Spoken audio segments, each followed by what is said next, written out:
사랑하는 성도 여러분, 오늘은 그 어버이 주일입니다. 우리가 가족하면 가장 가깝고도 또 먼 이름이 가족이죠. 우리의 스마트폰 아마 카톡을 한번 열어보시면 부모님 혹은 자녀들과 나누었던 그 마지막 대화가 무엇인지 한번 생각해 보셨으면 좋겠습니다. 보통 밥 먹었니? 한번 학교 갔다 왔어? 혹은 언제 오니? 늦어요. 우리 공부하는 친구들은 오늘 숙제했어? 할 거 다 했어? 알았어요. 이렇게 일상의 언어들이 오고 갈 텐데 어색한 이모티콘, 다른 사람들한테는 이렇게 하트 표시도 많이 보내고 하는데 가족끼리 이렇게 하트 표시 잘 못 보내는 것 같습니다. 사랑한다는 말 하루에도 어, 수없이 할 수 있는 사이인데도 잘 하지 못하는 게 사실입니다.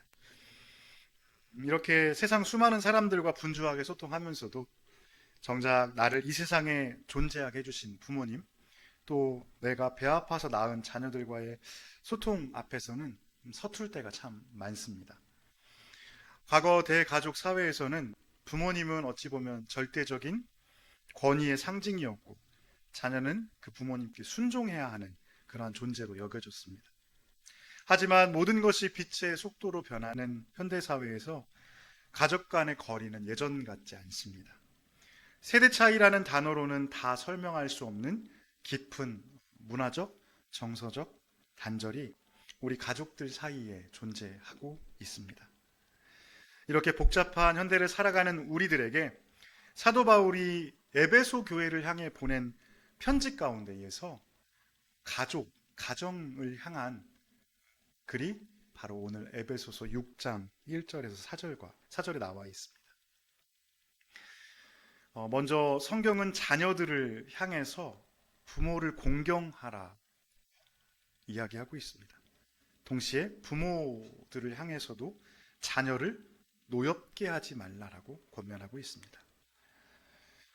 가족의 관계는 일방적인 헌신이나 혹은 맹목적인 순종이 아니라 예수님 안에서 주 안에서 맺어야 할 그러한 관계인 것입니다.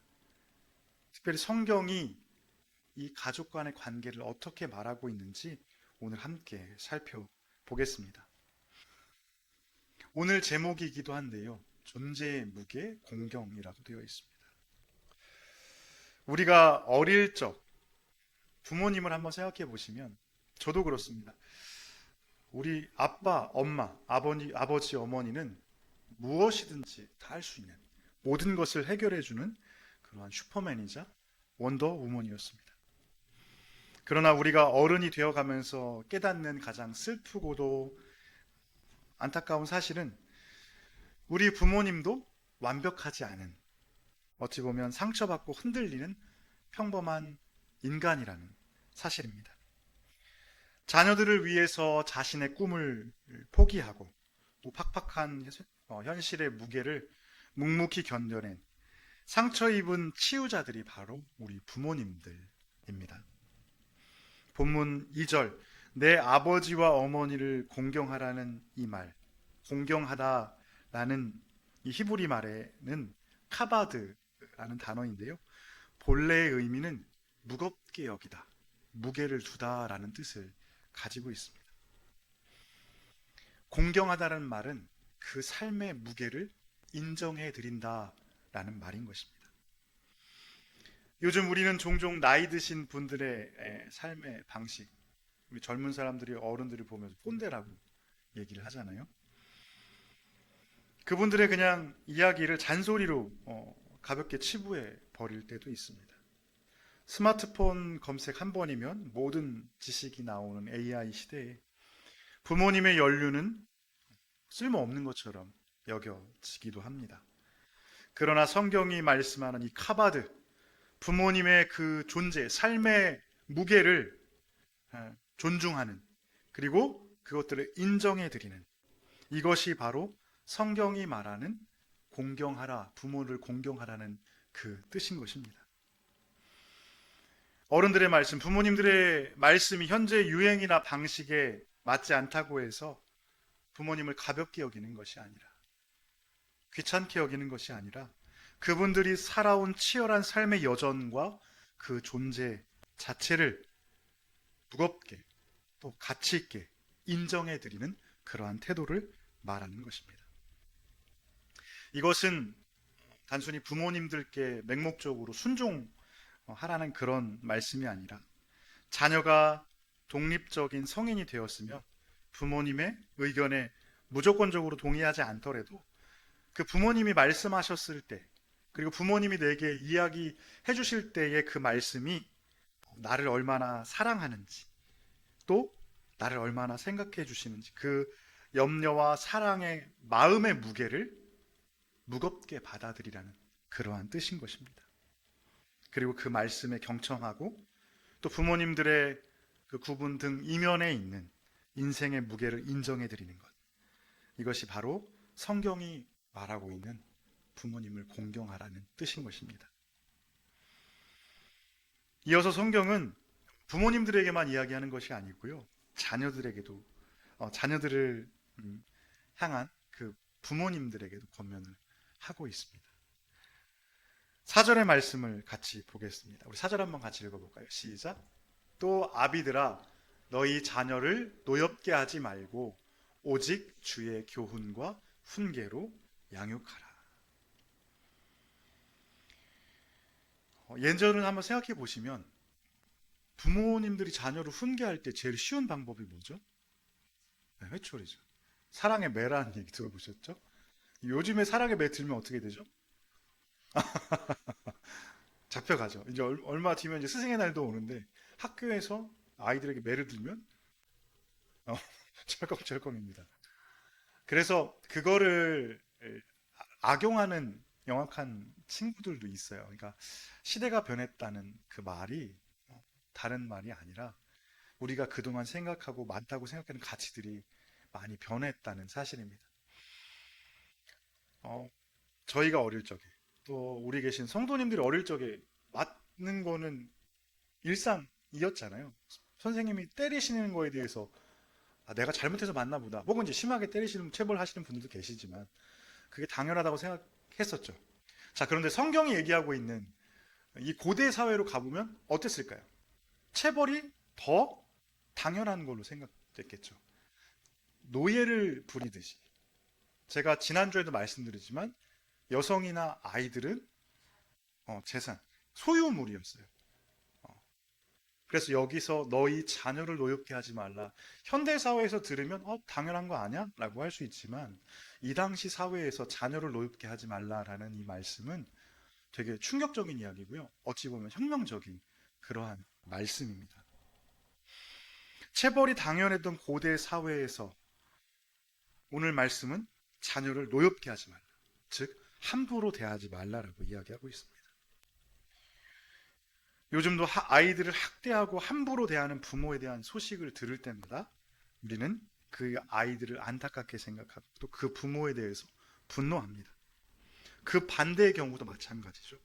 부모님을 함부로 대한 자식들의 이야기를 들으면 어떻게 사람이 그럴 수 있어? 라는 생각을 하게 됩니다. 이처럼 성경은 서로 함부로 대하는 것, 함부로 여기지 않고 존중하는 것에 대해서 이야기하고 있습니다. 아까도 말씀드린 것처럼 사람을 대할 때 소유로 대하는 것이 아니라 존재로 대함에 대해서 이야기하고 있습니다. 나와 같은 동일한 존재로 대한다는 이야기인 것입니다. 요즘 부모가 자녀를 크게 소위 말해서 노엽게 하는, 분노하게 하는 이유가 무엇일까요? 그것은 내 자녀를 내 소유물로 여기고 부모가 이루지 못한 꿈을 강요할 때 혹은 남의 집 자녀와 끊임없이 비교하면서 자존감을 무너뜨릴 때 자녀의 감정과 인격을 존중하지 않고 함부로 말할 때 자녀는 깊은 내면의 분노를 품게 됩니다. 우리가 제일 많이 듣는 소리가 있죠. 다 너 잘 되라고 하는 소리야. 물론 사랑의 마음으로 그렇게 이야기하실 때도 있겠지만 우리의 욕심으로, 부모의 욕심으로 또 아이들을 통제해야 된다는 그 마음으로 그렇게 자녀들에게 요구하고 있지 않은지 우리가 다시 한번 돌아보기를 소망합니다. 성경은 자녀들을 노엽게 하지 말고 어떻게 하라라고 기록하고 있습니까? 주의 교훈과 훈계로 양육하라고 되어 있습니다. 이 말씀은 즉 자녀가 내 것이 아니라 내 소유가 아니라 하나님께서 나에게 맡겨주신 소중한 선물, 기업인 것을 인정하는 그러한 마음을 품으라는 것입니다. 내 방식대로 통제하고 가르치는 것이 아니라 하나님이 내 자녀에게 주신 그 고유한 기질, 성격도 그렇고요, 감정, 또 그 아이가 잘하는 달란트들, 내 자녀에게 주신 그 소중한 선물들을 잘 길러낼 수 있도록 그렇게 아이를 품고 기도하라는 것입니다. 무엇보다 중요한 주의 교훈은 하나님의 말씀이죠. 입술로 가르치는 것이 아니라 우리 나의 삶으로, 부모의 삶으로 보여주는 그러한 본보기가 되는 삶이 바로 주의 교훈과 훈계로 양육하라는 것입니다. 자녀가 바라볼 때에 부모의 신앙이 위선으로 느껴지고 혹은 밖에서의 모습과 집안에서의 모습이 다르게 느껴질 때 노엽게 될 수밖에 없습니다. 이 말은 완벽한 부모가 되라는 뜻이 아닙니다. 누구도 완벽한 부모가 될 수 없습니다. 부모 역시 실수를 하기도 하고요. 혹은 실망하기도 합니다. 그때에 자녀들을 속이는 것이 아니라 아이들에게 미안하다. 엄마 아빠가 미안해. 엄마 아빠가 부족했어. 이렇게 진심으로 사과할 수 있는 용기. 이것이 바로 십자가 은혜 아래서 자녀를 양육하는 참된 부모의 모습입니다. 저희 아버지도 저랑 통화할 때 매일 하시는 얘기가 광규야 미안하다라는 말씀을 거의 매번 하시는 것 같아요. 되게 무서우셨거든요. 그래서 이렇게 혼나기도 많이 혼나고 매도 이렇게 많이 맞았었는데 그때는 아빠가 몰랐었어. 미안해라는 그 말씀을 들을 때마다 이렇게 미안하다는 말씀 하시지 말라고 이렇게 하게 됩니다. 그래서 우리가 살아가면서 가족들에게 상처들을 알았을 때 혹은 그것들 앞에서 우리가 미안해라고 얘기할 수 있는 그러한 용기, 그러한 믿음, 그러한 마음을 품고 가족들을 대했으면 좋겠습니다.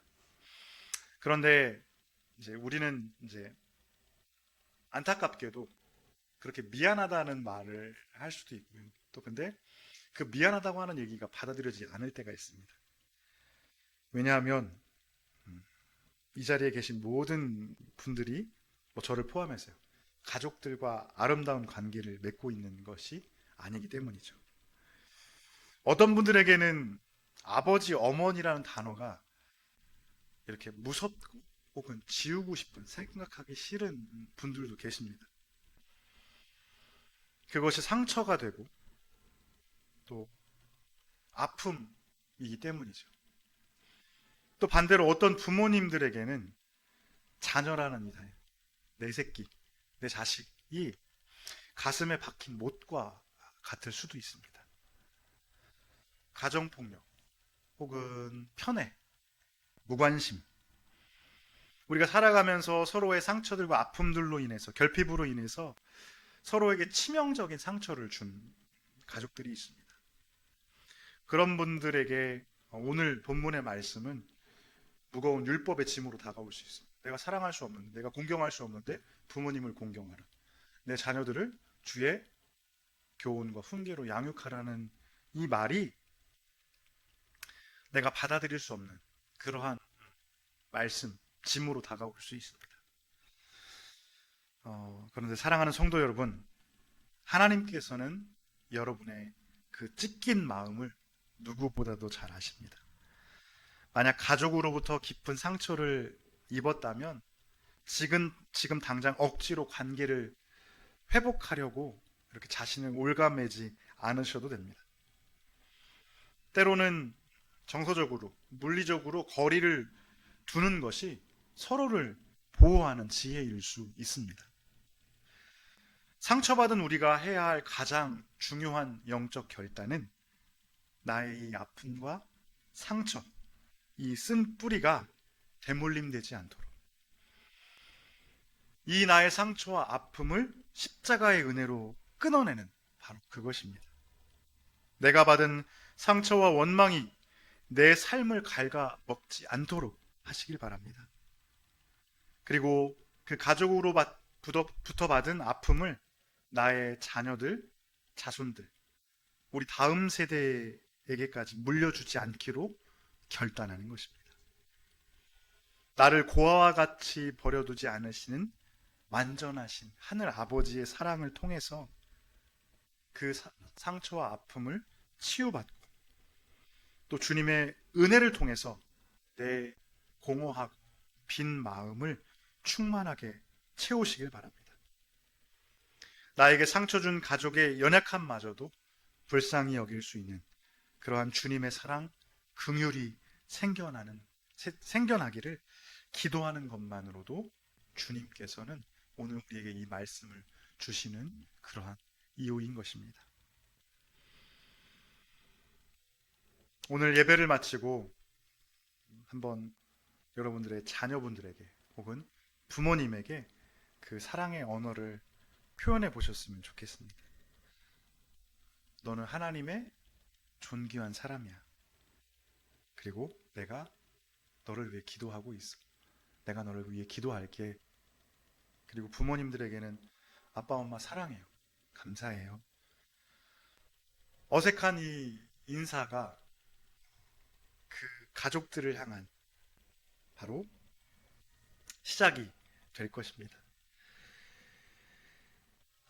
아직 가족분들 중에 믿지 않는 분들이 있다면 예수님의 복음, 그 생명을 전할 수 있는 그러한 용기를 가지셨으면 좋겠습니다. 신앙이라는 것은 억지로 받아들일 수 없는 것입니다. 믿지 않는 가족들을 위해서 계속해서 눈물로 기도하시기를 바랍니다. 또 이미 믿는 가족이라면 서로가 신앙의 그 길, 그 경주를 끝까지 잘 완주할 수 있도록 서로를 위해서 중보하고 기도하는 그러한 가족들이 되시길 바랍니다. 마지막으로 우리가 살아가는 이 시대에 다양한 형태의 가정이 있습니다. 1인 가구도 있고요. 한부모 가정도 있고 또 할아버지 할머니와 사는 조손 가정들도 있습니다. 깨어지고 문제가 있는 가정이 아니라요. 이 시대에 새롭게 나타난 그러한 가정의 형태입니다. 예전에는 그냥 전통적인 대가족 아니면 핵가족 이렇게만 생각했는데 지금은 많은 가정의 형태들이 있습니다.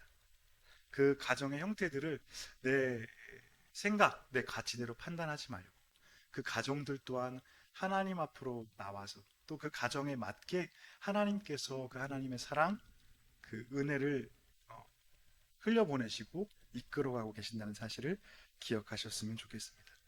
그리고 더불어서 가족이 혈연으로 맺어진 가족뿐만 아니고 지금 옆에 계신 분들 한번 볼까요?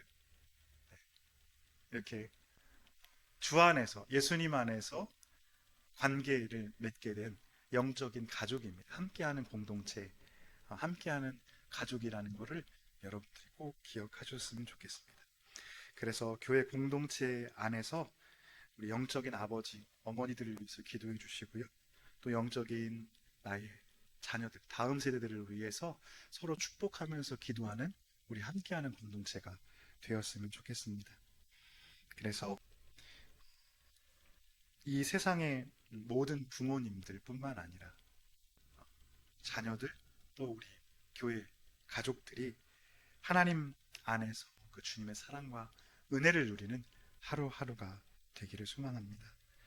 이제 말씀을 맺으며 다시 한번 생각해 보려고 합니다. 세상의 모든 부모님의 뒷모습에는 쓸쓸함이 묻어 있습니다. 강해 보였던 어깨는 좁아지셨고 단호했던 목소리는 어딘가 자신감이 없어지셨습니다. 시간이 흐를수록 부모님은 자녀인 우리들의 돌봄과 이해가 필요한 존재가 되어갑니다. 우리가 부모님의 사랑을 온전히 깨닫게 되는 것은 아마도 우리가 부모님이 돌아가실 나이가 되었을 때, 혹은 우리 자신이 부모가 되어 같은 눈물을 흘려 보았을 때인 것입니다. 하지만 시간은 우리의 깨달음을 마냥 기다려 주지 않습니다. 오늘 예배가 끝난 후에 아까 말씀드린 것처럼 그 부모님과 자녀들에게 꼭 고백하시길 바랍니다. 쑥스럽다면 이렇게 문자로 보내셔도 돼요. 낳아주셔서 감사합니다. 저를 여기까지 길러주시느라 고생 많으셨습니다. 사랑합니다. 아들아, 딸아, 내가 너를 사랑해. 라는 이 고백 꼭 하시길 바랍니다. 이 뻔한 말 한마디가 부모님의 주름진 가슴에, 자녀들의 마음에 따뜻한 봄바람을 불어넣을 것입니다. 완벽하지 않은 사랑으로 시작되었지만 여기 계신 한 분 한 분, 부모로서, 자녀로서 그 부모님을 사랑하고 자녀를 사랑하는 그 불완전한 헌신조차도 하나님께서 이미 계획하신 하나님의 섭리였음을 고백합니다. 나의 삶을 통해서 그 자녀들에게 하나님의 사랑을 흘려보내고 또 나의 부모님에게 하나님의 사랑을 고백하는 그러한 시간인 것을 다시 한번 기억하면서 우리가 서로를 바라볼 때의 긍휼과 사랑의 눈으로 바라보고 또 가족이라는 이름으로 주고받은 깊은 상처가 있다면 십자가의 보혈로 덮어지는 그러한 역사가 있기를 축원합니다. 우리 같이 기도하시겠습니다.